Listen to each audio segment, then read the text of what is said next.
Hello students, आज के tutorial का टॉपिक है utilising India's movement under the diplomatic sun. को आप कनेक्ट कर पाएंगे GS two IR international relation से आप कनेक्ट कर लेंगे, क्योंकि इसमें इंडिया और अदर कंट्रीज की बात की गई है, स्पेशली यूएस, चाइना, यूक्रेन, जो भी G20 की कंट्रीज हैं उसकी। और G20 क्या है, एक इंटरनेशनल ऑर्गेनाइजेशन है। तो आज के ट्यूटोरियल एनालिसिस पर आते हैं। न्यू दिल्ली, जहाँ पर अभी जियो पॉलिटिकल हाई है। क्यों? क्योंकि यहाँ पर अभी G20 की मीटिंग हो रही है। G20 की मीटिंग जो है इस साल इंडिया होस्ट कर रहा है, और अभी फॉरेन मिनिस्टर्स मीटिंग होगी 1 to 2 मार्च हो चुकी है। इनफैक्ट 1 to 2 मार्च 2 दिन की फॉरेन मिनिस्टर मीटिंग हुई है न्यू दिल्ली में। G20 फाइनेंस मिनिस्टर मीटिंग हो चुकी है Feb 20 to 25 3 days. Quad foreign ministers meeting हुई है March 3 नेशनल कैपिटल। और फर्दर टीमिंग कर रहा है ग्लोबल लीडर्स और थिंकर्स, जहाँ पर अटेंड कर रहे हैं मिनिस्ट्री ऑफ एक्सटर्नल अफेयर और सपोर्ट कर रहे हैं रेजिना डायलॉग March 2 to 4। एक हफ्ते पहले इंडिया ने ऑर्गेनाइज किया था voice of global south summit, एक इम्पॉर्टेंट समिट थी जो जनवरी 12-13 को ऑर्गेनाइज हुई थी। वहाँ पे जहाँ कंट्री काफ़ी दिनों से ये वर्ल्ड पॉलिटिक्स में अपनी एक जगह बनाना चाहता था इंडिया, और क्रिटिसाइज कर रहा था, कंप्लेन कर रहा था, पावरलेस और अपने आप को एक पावरफुल शो करना चाह रहा था, और कई बार इरिटेंट बिहेवियर कर रहा था ग्रेट पावर के साथ, क्योंकि इंडिया के ओपिनियन को कंसीडर नहीं किया जा रहा था। इंडिया के पाइवटल पोजीशन अभी G20 में, और क्वाड के मेंबर है United State, India, Australia and Japan. Shanghai Cooperation Organisation SCO and global south, जहाँ पर आज इंडिया की एक काफ़ी अच्छा स्टेचर बन गया है और रेपुटेशन है। तो इंडिया जहाँ पर एक वीक कंट्री था, जहाँ पर उसकी आइडेंटिटी नहीं थी, आज इंटरनेशनल पॉलिटिक्स में इंडिया का एक अच्छा स्टैंड हो गया है। तो एक ईयर बहुत छोटा टाइम होता है जियो पॉलिटिक्स में अपना स्पेस बनाने के लिए। जियो पॉलिटिक्स हमेशा ऐसा नहीं होता है वहाँ पर कि एक हैप्पीनेस के साथ उसका कोइंसिडेंस हो, बहुत बार सैडनेस के साथ हो सकता है। न्यू दिल्ली जो आज मूवमेंट शेयर कर रहा है, मूवमेंट को लीव कर रहा है, वो अंडरसन है नियर रियलाइजेशन, क्योंकि एक लंबे अरसे से इंडिया इंतजार कर रहा था इस पावर मूवमेंट का। प्री इंडिपेंडेंस के टाइम से, जो हम आज़ाद हुए थे उसके पहले, आज फिर 75 ईयर्स थ्रू आउट जो इंडिपेंडेंट जो हमारा एग्जिस्टेंस रहा है, तो इंडियन लीडर जो हमारे first prime minister Jawaharlal Nehru, उसके बाद से अटल बिहारी वाजपेयी, फिर हम अभी जो हमारे प्राइम मिनिस्टर हैं मिस्टर नरेंद्र मोदी, इंडिया के इन लोगों ने इंडिया के रोल को लगातार एक वर्ल्ड पर पोर्ट्रे किया है कि इंडिया का cultural history, demography, economic strength को दिखाया अपनी कंट्री को, और स्ट्रॉन्ग फाउंडेशन दिया इस तरह के रोल प्ले करने के लिए इंडिया का क्या इम्पोर्टेंट स्टेक रहा है। अगर हिस्ट्री देखें तो न्यू दिल्ली बहुत वीक था अपने आप को, अपने इस चीज़ को पोर्ट्रे करने के लिए वर्ल्ड के सामने, और बहुत अनइम्पोर्टेंट था। सॉलिड फाउंडेशन जो है डेकेड के थ्रू आउट डेकेड जो दी गई, तो उससे एक डिफरेंस क्रिएट हुआ है। तो अभी का जो इंडिया है वो एक पाइवटल पोजीशन है वर्ल्ड पॉलिटिक्स में, और थैंक्स करते हैं फॉर्चुनेट कॉन्फ्लुएंस जो ऑफ डेलिब्रेट एंड जो अनफोर्सीन फैक्टर हैं जो कि वर्क किए इंडिया के लिए, ऐसा दिख रहा है वो न्यू दिल्ली के फेवर में वर्क किए जो अभी के जियो पॉलिटिक्स है। अगर इतना ज़्यादा स्ट्रांग नहीं है इकोनॉमिक या मिलिट्री पावर, जब ग्रेट पावर्स की बात आती है, न्यू दिल्ली जो है वो क्लेवरली अपने जो फेलियर रहे हैं पोस्ट वॉर वर्ल्ड ऑर्डर के, तो उसको एक एडवांटेज की तरह लिया है। और वरी नहीं है कि हम ये आज जो है वो एक वरी है जो चाइना का जो एग्रेसिव बिहेवियर है, और ये फर्दर प्रॉम्प्ट कर रहा है ग्लोबल लीडर को कि वो लुक देखें जियोपॉलिटिकल अल्टरनेटिव को इंडो पैसिफिक रीजन में। तो अगर चाइना के बाद कोई कंट्री जियोपॉलिटिकली साउथ में इम्पोर्टेंट है इंडो पैसिफिक में, वो है India. Contemporary India foreign policy के टेक्स्ट बुक में हमारा जो एक एग्जाम्पल है trading fault lines of world politics है, और अभी एक्सटर्नल मिनिस्टर जो हमारे S जयशंकर है, उन्होंने एक बुक लिखी है the India way, advancing national interest by identifying and exploiting opportunities created by global contradiction. अगर जहाँ पे ग्लोबल कॉन्ट्रडिक्शन हो रहा है तो वहाँ पे हम अपने लिए एक अपॉर्चुनिटी क्रिएट कर सकते हैं। और अगर ये आम लैंग्वेज में, अगर एकदम साधारण लैंग्वेज में बात किया जाए, तो न्यू दिल्ली जो है एक इम्पॉर्टेंट स्किल अडेप्ट कर ली है। हमारे पास एक मतलब ऐसी स्किल आ गई है कि हम दोनों साइड प्ले कर सकते हैं विदाउट पेइंग एनी कॉस्ट। बिना किसी लॉस के हम दोनों तरफ खेल रहे हैं। इंडिया की एक चेयर जो यूनाइटेड स्टेट में या वेस्ट लेड G20 में है, या China centred Shanghai Cooperation Organisation जो कि SCO के नाम से जानी जाती है, एक अच्छी हो गई, एक कंसिडरेशन प्लेस हो गई। इंडिया चेयर भी करा इस साल, G20 को होस्ट किया, तो इसे सीख कर रहे हैं हम कि एक ग्लोबल हाई टेबल पे हमारा जो क्लेम है, सीरियस क्लेम है लीडर बनने का ग्लोबल साउथ में, तो वो एक अच्छा प्लेटफॉर्म मिला इंडिया को G20 के थ्रू अपने आप को वर्ल्ड में इस तरह का एक strong global south leader portray करने का। अगर यूक्रेन वॉर की बात की जाएगी तो न्यू दिल्ली उससे अलग नहीं है। डायरेक्टली या इनडायरेक्टली जो कोई भी ऐसी पार्टीज इन्वॉल्व हुई हैं इस वॉर में, बहुत मतलब बिग वे में। अगर चाइना का थ्रेट देखते हैं हम, जो कि हमको इस थ्रेट की वजह से हम यूएस के और करीब गए हैं, और वेस्ट जो है, वेस्ट के इसके पहले कभी नहीं गया न्यू दिल्ली, हिस्ट्री में पहले कभी नहीं इतना हम क्लोज हुए थे, और आज हम एक्टिवली मेंबर हैं बहुत सारे मल्टीलैटरल फोरम्स के, जहाँ पे चाइना भी है, जैसे कि ब्रिक्स है या SCO है। Contemporary India speak language of revisionism. हमने जो आज लैंग्वेज जो हम बोल रहे हैं एक रिविजनिज्म की, जो पहले हुआ है उसमें थोड़े बहुत ही तब्दीली ला रहे हैं, और जो आज स्टेटस कोइज्म है उसकी, तो जो स्टेटस को का मतलब ये हुआ कि जो प्रेजेंट सिनेरियो है उसकी हम बात करते हैं स्टेटस को में, कि हम उसको मेंटेन रखें। सेम ब्रेथ और विद ईज, आसानी से, मतलब लेंथ और ब्रेथ में कोई चेंजेस नहीं, जो है वो मेंटेन रहे। तो अब ये देखते हैं कि इंडिया फिर क्या चाहता है। तो न्यू दिल्ली का जो ऑब्जेक्टिव है वो डिफिकल्ट नहीं है अंडरस्टैंड करना, वो बहुत पहले की ख्वाहिश है कि हम अपना जो सीट है ग्लोबल हाई टेबल में बना लें, लेकिन जो रियलाइजेशन है इसका, वहाँ पे एक लिटिल चांस है हमारे पास करेंटली अभी हाल ही में। अब हमारे सामने एक है, हम चाहते हैं UNSC, United nation security council जो है, उसमें हम अपनी प्लेस बनाना चाहते हैं, जो कि अभी हमारे आउट ऑफ रीच दिख रही है। इस वजह से हम हिंट कर रहे हैं कि जो UNSC है उसकी डिसफंक्शनैलिटी, इस वजह से हम उसको बुरा कह रहे हैं, और उसकी यूटिलिटी जो है उसको और इंक्लूसिव बनाना चाहिए, फ्लेक्सिबल फोरम बनाना चाहिए, जैसे कि G20 है। मिस्टर मोदी जो हमारे कंट्री के प्राइम मिनिस्टर है, उन्होंने आर्ग्यू भी किया कि G20 जो फॉरेन मिनिस्टर्स हैं उनकी मीटिंग में, कि ग्लोबल गवर्नेंस जो है वो फेल्ड है किसी भी तरीके से। होम प्रिसाइजली फ्लेक्सिबिलिटी की UNSC के उस पॉइंट पे आकर उन्होंने कहा, बहुत सारे अगर मतलब इस पे बात करते हुए करंट जो ग्लोबल गवर्नेंस स्ट्रक्चर है, मिस्टर मोदी ने कहा, we are meeting at a time of deep global division.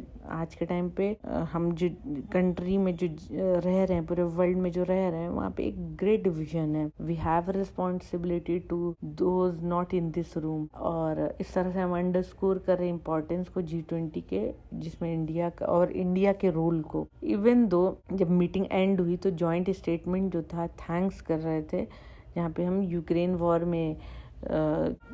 War के बाद कोई भी ऐसी मीटिंग हुई थी, 2 रीज़न की वजह से हम कर रहे हैं थैंक्स, क्योंकि ये फर्स्ट ग्राउंड ऐसा है कि एक ऐसा इन्वायरमेंट इससे मिला जहाँ पे US secretary of state Antony Blinken और रशियन फॉरेन मिनिस्टर सर्गे लैवरोव, वो लोग मिले और बात की एक टाइम। पहली बार ऐसा हुआ जब से वहाँ पर यूक्रेन वॉर हुआ है स्टार्ट, तो US और यूक्रेन का कोई कॉमन टॉक तब से नहीं हुई है। और दूसरा रीज़न है कि बहुत सारे फोरम जो हैं वो इस चीज़ को कराने में सक्सेसफुल भी, इन दोनों कंट्रीज को पास में लाने की, जो वॉरिंग पार्टीज थी एक रूम में बिठाने की बात कराने के सक्षम भी नहीं रहे हैं, जो कि G20 ने कर दिखाया। तो न्यू दिल्ली का जो परसूट है वो एक्टिवली चाह रहा है कि अपनी सीट को रिस्ट्रक्चर करे ग्लोबल हाई टेबल में, और G20 जो है की यूटिलिटी को इंडिया ऑप्टिमाइज करे ग्लोबल साउथ लीडर अपने आप को फुली दिखाने में और प्रूव करने में। न्यू दिल्ली का जो हार्ट है, शायद करे या ना करे, ग्लोबल साउथ में अपने आप को प्रेजेंट करने का, दिखाने का, अंडरस्टैंड कराने का लोगों को, लेकिन एक ये इंस्ट्रूमेंटल यूटिलिटी होगा ग्लोबल साउथ आर्ग्यूमेंट में, अपने आप को परसूट ऑफ पावर और स्टेटस दिखाने में इंडिया के लिए काफ़ी हेल्पफुल रहेगा। यहाँ पे चाइना अगर यूज़ करेगा ग्लोबल साउथ आर्ग्यूमेंट अपने जियोपॉलिटिकल एंड से, तो India can also definitely do the same. और एक ये अच्छी अपॉर्चुनिटी है G20 पे, जहाँ पे इंडिया अपने आप को इस तरह से पोर्ट्रे भी कर रहा है। और अगर परसूट की बात की जा रही है, हाई टेबल सीट की बात की जा रही है, न्यू दिल्ली को अच्छे से पता है कि अगर हम falling in line with US या वेस्ट की तरफ चले जाएं, जब यूक्रेन वॉर की जब हम बात करते हैं, अगर उसका एग्जाम्पल ले ले, तो इंडिया की जो इंस्ट्रूमेंटालिटी है उनके लिए भी कम हो जाएगी, क्योंकि हम लड़ाई झगड़ा की बात ना करते हुए, किसी एक का फेवर ना लेते हुए हम अनबायस होकर कुछ बोलें तो वो ज़्यादा बेटर है। Falling in line you will be forgotten, ठीक है। तो किसी भी इस तरह के ट्रैप में अगर हम फंसते हैं तो हमारे लिए ही दिक्कत खड़ी हो सकती है। और ये हमारे लिए एक लेसन है जिससे हमको लर्न करना है कि जो आज की रियल पॉलिटिक है, जो बहुत सालों से जो चली आ रही है, उस चीज़ को हमको दिमाग में रखते हुए ही अपने वर्ल्ड पॉलिटिक्स को आगे लेके चलना है। न्यू दिल्ली ने रियलाइज़ कर लिया अपनी एबिलिटी को, केयरफुली बैलेंस कर रहा है जो ग्लोबल की फॉल्ट लाइन है और इंक्रीज कर रहा है इससे अपनी यूटिलिटी को। तो हमको सीख करना है, एनलिस्ट करना है इंडिया के सपोर्ट को। वर्ल्ड लेवल पे इंडिया की जो कंट्रीज़ हैं वो इंडिया का सपोर्ट करें और वर्ल्ड में और स्टेबिलिटी लाए। इस इंटरनेशनल सिस्टम जो ऑर्डर है वर्ल्ड का, वहाँ पर जियोपॉलिटिकल ऑर्डर में, और कंसीडर करें हमारी जो न्यू दिल्ली है is really what new Delhi is really after, क्या है न्यू दिल्ली, और हमारी जो seat high table international politics में उसको हमको पहचाने वहाँ पर। ये कि सच है, ये इंडीड ट्रुथ है कि न्यू दिल्ली जो है वो एक रिविजनिस्ट लैंग्वेज बोल रही है, और वो रूटेड है हमारे डिज़ायर में कि हम रिस्ट्रक्चर्ड कर दे स्टेटस को। आज जो स्टेटस को है उसको हम रिस्ट्रक्चर करना चाह रहे हैं और हम अपने साइड बेंड करना चाह रहे हैं जियोपॉलिटिकल ऑर्डर को, जब स्पेशली बात ग्लोबल साउथ लीडर की आ रही है। हमारे सामने चैलेंज क्या है, ये है वे फॉरवर्ड। ये हमारे सामने जो चैलेंज है, अब उसकी बात कर लेते हैं कि हमारे अभी इन सारे सिनेरियो हमारे सामने चैलेंज क्या होगा। न्यू दिल्ली इस टाइम पे मोमेंट वो एंजॉय कर रहा है जहाँ हम सन के अंडर हैं, लेकिन बिना चैलेंज के इस चीज़ को हम नहीं देख सकते हैं, क्योंकि सन जो है वो सेट भी करता है और मूवमेंट जो है वो गुजर भी जाता है। सूरज डूबेगा और वक्त भी गुजर जाएगा। तो इंडिया की जो चेयरमैनशिप है G20 SCO में, वो इस साल ख़त्म हो जाएगी और बीजिंग जो है वो कभी भी नहीं चाहेगा कि न्यू दिल्ली फिर टेक ओवर करे इस लीडरशिप को ग्लोबल साउथ में इतनी आसानी से।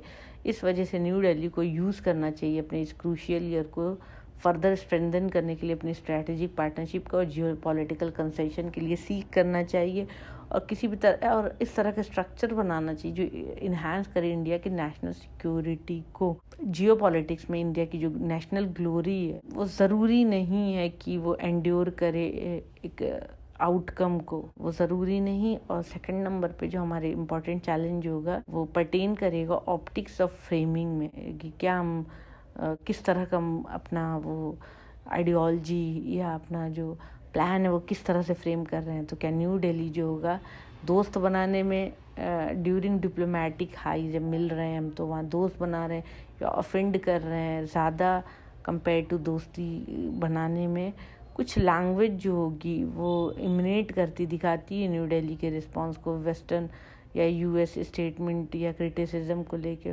वो एक कॉन्स्टिट्यूट कर सकता है, नीडलेसली ऑफेंसिव हम हो सकते हैं। अगर हम राइड कर रहे हैं हाई डिप्लोमेटिक सक्सेसेस में, तो वहाँ सबटल है कि हमारा एक असर्शन जो होगा वो far more utility notwithstanding domestic political uses of harsh foreign policy assertion, वो हम नहीं अख्तियार कर सकते। और इंडिया की जो डिप्लोमेसी नीड है इस टाइम पे, वो अडॉप्ट कर सकती लैंग्वेज ऑफ फिनेस और अथॉरिटी रादर देन अग्रेशन। हम अग्रेशन के साथ नहीं कर सकते, और कॉन्फिडेंट नेशन को ज़रूरत नहीं पड़ती है रिएक्शनरीज बनने की, क्योंकि वो कॉन्फिडेंट है, तो जिसके पास कॉन्फिडेंस कम होगा वो ज़्यादा रिएक्शनरीज होगा। और आज हम जब अपने आप को कॉन्फिडेंट वर्ल्ड के सामने पोर्ट्रे कर रहे हैं तो हमको रिएक्शनरी कम ही होना होगा। थर्ड नंबर पर बैलेंस करना है हमें opposite, balancing opposite has its limit. जाहिर सी बात है कि जब भी हम कहीं पे भी कर रहे हैं, कुछ भी काम कर रहे हैं वर्ल्ड लेवल पे भी, तो हम एक लिमिट के अंदर ही काम करेंगे।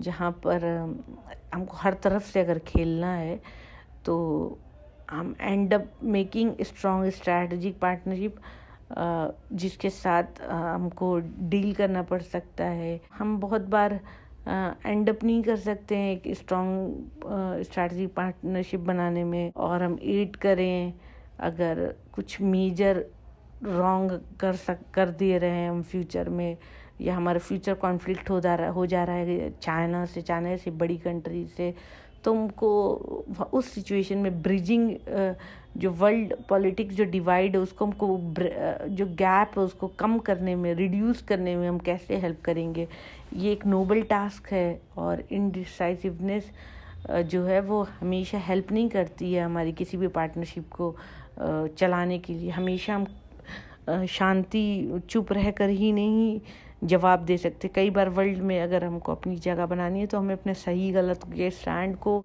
लेना पड़ेगा, बोलना पड़ेगा। हर बार हम चुप रह के नहीं जवाब दे सकते हैं। और लास्ट में है कि there is always a danger of government, जहाँ पर हम डिप्लोमेटिक हाई जब हम यूज़ कर रहे हैं इस तरह की सिचुएशन में, हम डोमेस्टिक पॉलिटिकल एंड देख रहे हैं या फिर जियोपॉलिटिकल ऑब्जेक्टिव देख रहे हैं। तो यहाँ पे देखने की ये बात होगी कि न्यू दिल्ली जो है वो यूटिलाइज़ करेगा 2023 प्रिपेयर करने के लिए 2024, या स्ट्रेंथन करेगा अपने कंट्री के प्लेस को कमिटी ऑफ नेशंस में, जो वर्ल्ड लेवल पे जो अपने नेशंस की जो स्टेचर है उसको बनाने में। तो वो एक हमारे सामने क्वेश्चन है कि हम अपने वर्ल्ड लेवल पे इंडिया को क्या इमेज है उसके बारे में सोच रहे हैं, या 2024 के लिए इंडिया को प्रिपेयर कर रहे हैं। तो इसके साथ मैं आज के एडिटोरियल को फिनिश करती हूँ। Thank you for watching my video. Please share, like and subscribe.